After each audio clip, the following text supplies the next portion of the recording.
بسم اللہ الرحمن الرحیم۔ السلام علیکم میری پیاری بہنوں اور میرے پیارے بھائیوں، آج میں آپ کی خدمت میں ماہ محرم الحرام کی 3 تاریخ یعنی 3 محرم بدھ کے دن کا ایک ایسا عمل شیئر کروں گی، ایک ایسا وظیفہ شیئر کروں گی جن کو کرتے ہی اللہ رب العزت آپ کی ہر دعا کو شرف قبولیت عطا کرے گا۔ ماہ محرم الحرام کا مہینہ بڑا ہی برکتوں والا مہینہ ہے، اور اس مہینے کے جو پہلے 10 دن ہیں ان دنوں کی بڑی فضیلت ہے، اور ان 10 دنوں میں جب آپ مالک حقیقی کے آگے ہاتھوں کو اٹھائیں گے، روئیں گے، گڑ گڑائیں گے، تو اللہ رب العزت آپ کو خالی ہاتھ کبھی نہیں لٹائے گا۔ انہی 10 دنوں میں بلکہ محرم الحرام کے پورے مہینے میں جو لوگ اللہ رب العزت سے اہل بیت کا واسطہ دے کر، اہل بدر کا واسطہ دے کر اللہ رب العزت سے دعا کریں گے تو رب کریم آپ کی دعاؤں کو ضرور قبول فرمائے گا۔ جو لوگ چاہتے ہیں کہ اللہ رب العزت ان کی حاجات اور ضروریات کو پورا کرے،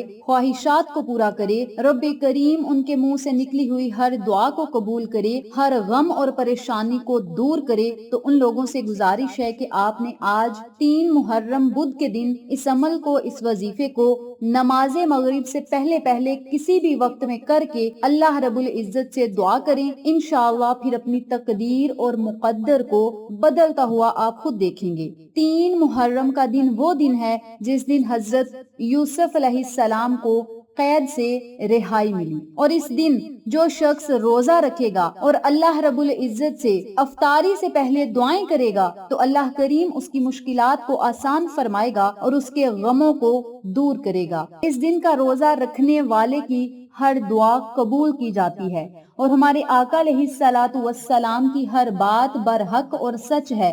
آقا علیہ الصلوۃ والسلام نے کہہ دیا کہ اس دن دعائیں قبول ہوتی ہیں، تو آپ سے گزارش ہے کہ اس بابرکت دن سے فائدہ اٹھائیں، اس بابرکت دن مقدس کلمات کو پڑھیں، مقدس الفاظ کو پڑھ کے اللہ سے دعائیں کریں۔ انشاءاللہ اللہ رب العزت آپ کو ضرور عطا کرے گا۔ اور یاد رکھیں، حضرت یوسف علیہ السلام اسی دن قید سے رہا ہوئے تھے، اور اسی دن انہیں مصر کی حکومت ملی تھی، اور اس بابرکت دن میں اگر آپ اللہ رب العزت سے دعائیں کریں گے، جو یوسف علیہ السلام کا رب ہے وہی ہمارا رب ہے۔ یوسف علیہ السلام کو اس دن قید سے رہائی اگر مل سکتی ہے، یا پھر انہیں مصر کی حکومت مل سکتی ہے، تو ہماری دعائیں قبول کیوں نہیں ہو سکتی؟ ہمارا بھی وہی رب ہے جو یوسف علیہ السلام کا تھا۔ تو آپ اللہ سے دعائیں کریں، اللہ کریم آپ کی دعاؤں اور صداؤں کو ضرور سنے گا، اور آپ کے منہ سے نکلی ہوئی ہر بات کو ضرور پورا کرے گا۔ وظیفے کی طرف جانے سے پہلے میری آپ سے گزارش ہے کہ چینل کو سبسکرائب کر دیں، ویڈیو کو لائک کریں، شیئر کریں،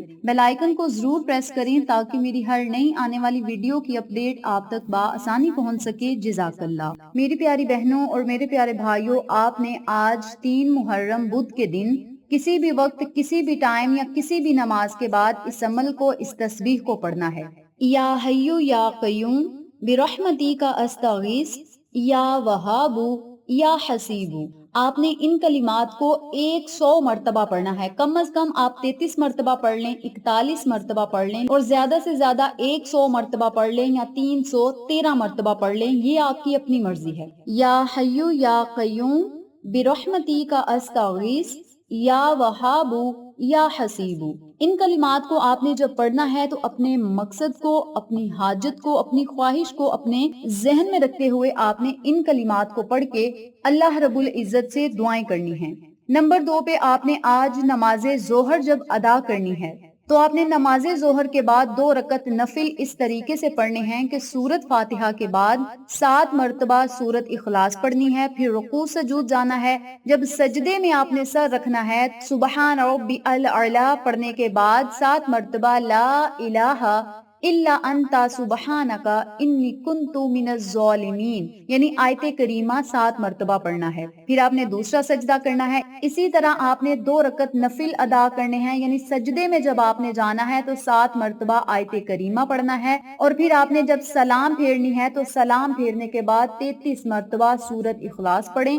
اول اور آخر میں آپ نے 3 مرتبہ درود پاک پڑھنا ہے۔ پھر آپ نے اللہ رب العزت سے خوب دعائیں کرنی ہیں، التجائیں کرنی ہیں۔